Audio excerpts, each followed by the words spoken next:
celebrating 30 years of steel tube production at Salisbury. Established October 1989, founders Craig Busbridge and Ray Jack, alongside the Predella family, created the startup Welded Tube Mills. This business transformed to become known as Orrcon under Hills Industries joint ownership, then Orrcon Steel under BlueScope ownership.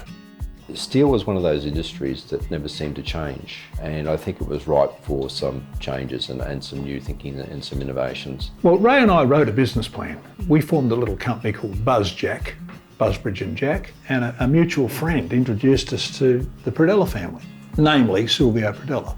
Without the Predella family, Craig and Ray may never have got the company off the ground. All credit to the Predella family too. I think having the muscle of the Predella family behind us, they treated us far more seriously, and that became critical when we were getting supply of steel. You didn't just get supply of steel from BHP. It was to get supply from them was a real honour. You couldn't just walk up and ask for supply back in those days. So that was the biggest impediment to success. Yeah, I mean, without a supply from BHP, we wouldn't have started. That was a critical point number one on our business plan. Once the team had secured their funding and steel supply, the mill imported their first machine, the RS90.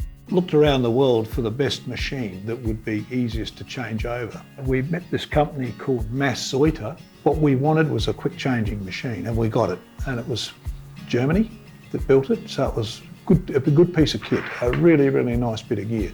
And it survives today, so it just goes to show you, that's 30 years on.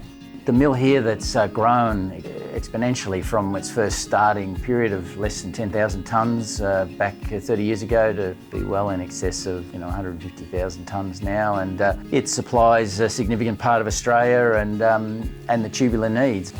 Today, all eyes are on the future developments for the Salisbury Mill.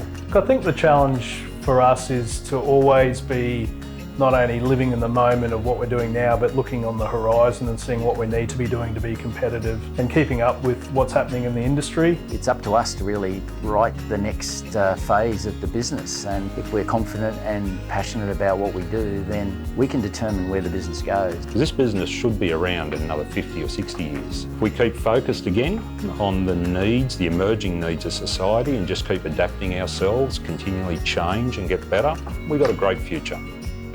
Orrcon Steel, a proud business of BlueScope.